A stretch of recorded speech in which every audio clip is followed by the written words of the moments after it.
Спаборніцтвы будуць працягвацца на працягу 3 дзён. Дзіцяча-юнацкая баскетбольная ліга «Кузніца кадраў». Шмат яе ўдзельнікаў атрымалі пуцёўку ў вялікі спорт і сёння выступаюць на спаборніцтвах самага высокага ўзроўню. Праект існуе больш за 2 дзесяцігоддзі і ён працягвае набіраць папулярнасць сярод юных беларусаў.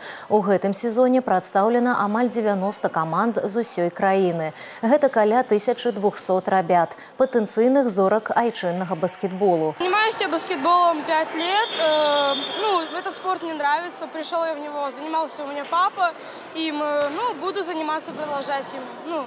Нравится он. Это этап подготовки к будущим большим показателям. Это хорошая лига, где соревнуются лучшие игроки нашей страны, каждый за свою команду. И игры довольно равные и интересные. Все игроки национальной сборной проходят через эту лигу. Праект дазваляе трэнерам на працягу года сачыць за юнымі баскетбалістамі і адкрываць новыя імёны. Ліга стартуе ў кастрычніку і працягваецца да мая, калі падчас фінала 4 вызначаюцца пераможцы ў кожнай узроставай групе. Сёлета іх 6, па 3 юнакоў і дзяўчат.